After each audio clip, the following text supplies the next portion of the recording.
கலாத்தியருக்கு எழுதிய திருமுகம் 4ஆம் அதிகாரம். என் பிள்ளைகளே, உங்களில் கிறிஸ்து உருவாகும் வரை உங்களுக்காக நான் மீண்டும் பேறுகால வேதனையுறுகிறேன். உங்களைப் பொறுத்தமட்டில் எனக்கு ஒரே குழப்பமாயிருக்கிறது. இப்பொழுது உங்களோடு இருந்து வேறு வகையாய் பேசிப் பார்த்தால் நலமாயிருக்கும்.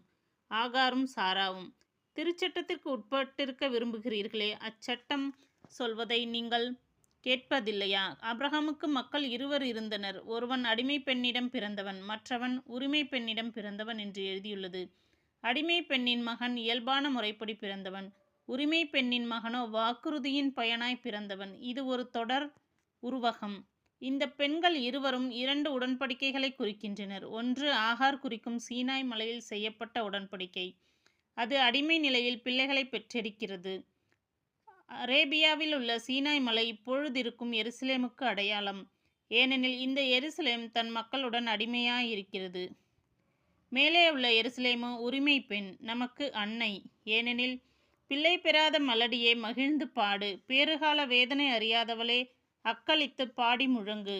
ஏனெனில் கைவிடப்பட்டவளின் பிள்ளைகள் கணவனோடு வாழ்பவளின் பிள்ளைகளை விட ஏராளமானவர்கள் என்று மறைநூலில் எழுதியுள்ளது. ஆகவே சகோதர சகோதரிகளே, நீங்களும் ஈசாக்கை போல வாக்குறுதியின்படி பிறந்த பிள்ளைகள்.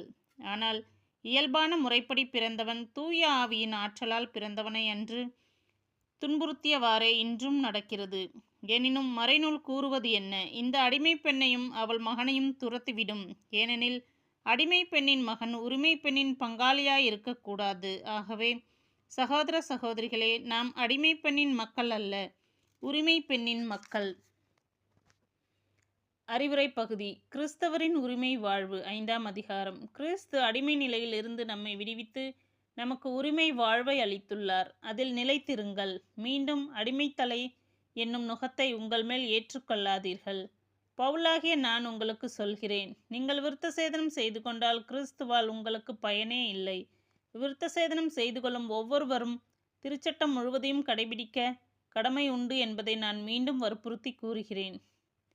திருச்சட்டம் சார்ந்த செயல்களால் இறைவனுக்கு ஏற்புடையவர் ஆக முயலும் நீங்கள் கிறிஸ்துவுடன் உறவற்று போய்விட்டீர்கள், அருளை இழந்து விட்டீர்கள். ஆனால் நாம் தூய ஆவியின் துணையால் நம்பிக்கையின் வழியாய் இறைவனுக்கு ஏற்புடையவர் ஆக்கப்படுவோம் எனும் எதிர்நோக்கு நிறைவேறும் என ஆவலோடு காத்திருக்கிறோம். கிறிஸ்து இயேசுவோடு இணைந்து வாழ்வோர் விருத்த சேதனம் செய்து கொண்டாலும் செய்து கொள்ளாவிட்டாலும் அவர்களுக்கு எப்பயனும் இல்லை. அன்பின் வழியாய் செயலாற்றும் நம்பிக்கை ஒன்றே இன்றியமையாதது. நீங்கள் நன்றாகத்தானே முன்னேறி வந்தீர்கள். அப்படி இருக்க உண்மைக்கு கீழ்ப்படியாதபடி இப்போது உங்களை தடுத்தது யார்? இவ்வாறு செய்ய தூண்டியவர் உங்களை அழைத்த இறைவன்